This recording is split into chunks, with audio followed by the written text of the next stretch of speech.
Nag-uusap sa game na to eh. Seryosong seryoso kasi talaga ako nakikinig sa kanila. Tapos maya maya, biglang bumanat yung isa, pakinggan nyo. Lala. Ano yung nangyari kay kay Wendell? Ano ba nangyari doon? Lalo pre, patay na pre. Kaya nga, nakaraan. Daw eh. Nagsuko daw ng dugo tapos hindi nila sa ospital. Tapos wala na. Baka may nararamdaman na talaga. Meron na yun dati pat pre. Ang lakas pa mag-inom, no? Ayun nga guys, medyo nahahabag-habag na nga ako sa pinag-uusapan ng dalawang naka-open mic dyan eh. Kaso nga lang, bigla talaga ako nagulat dito sa sinabi ng isa eh. Bigla ba naman bumanat? Pakinggan nyo, lala. Ang lakas pa mag-inom, no? Oo nga pre, may 500 ka ba dyan? Pautang mo na. Gago. Pisting yawa ka! Mga gago to. Ang ina. Modo. Ina mo. Dito na nga lang muna tayo sa totoong game. Lala ng dalawa na yun eh.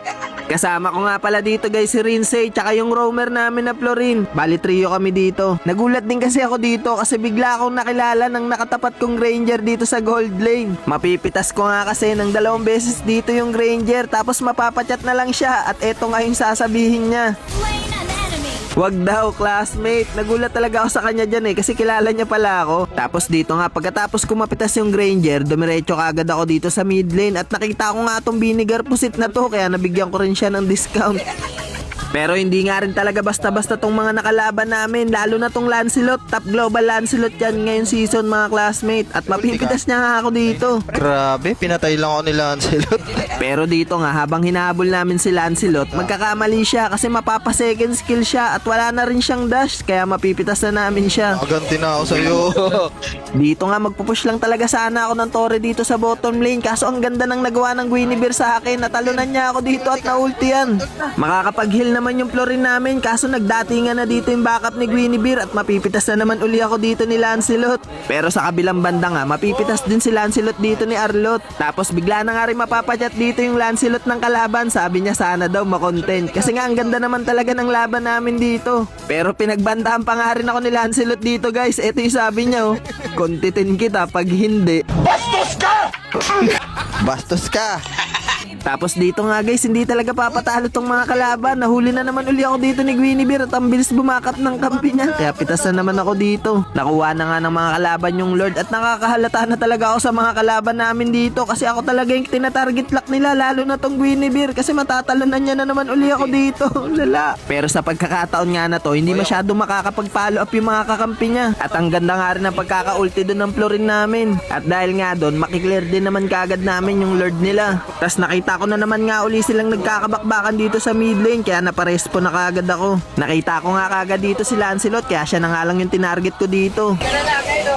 Lancelot ah. Sa mga oras nga na to, malapit na rin lumabas yung Lord pero ang ganda na magagawa ng Arlot namin kasi mahuhuli niya nga dito yung Bane. Makakapag-follow up nga kagad ako kaya mapipitas pa namin to. Alert na.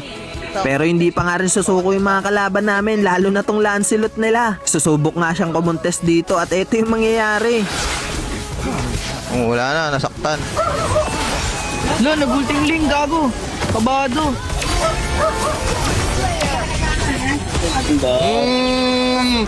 Nabahan, gago.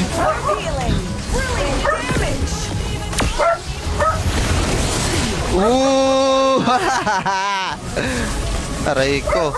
Dito nga tamang basag na nga lang ako ng Torre ng mga kalaban. Balak pa nga rin sana akong pitasin dito ni Lancelot. At buti na nga lang may wind of nature pa ako dito kaya hindi niya pa ako napitas. Siya pa nga sana yung mapipitas ko kaso nga lang nakatakas pa siya. At dumating na nga yung Granger at naplikiran niya ako dito kaso nga lang may flicker din ako kaya natakasan ko pa rin siya. Sa totoo nga lang umabot ng 20 minutes tong game namin dito kasi nga sobrang ganda ng laban. Pero eto na nga rin yung huling yugto ng laban na to. Mapipitas na ni Arlot yung Lancelot at yung mga matitirang kalaban nga ay magpo-focus na sa amin. Mapipitas nga ako dito ni Bane pero ang kapalit naman nun ay yung Torre nila. Hindi nila namalayan na pinupush na to ng mga minions. Nice.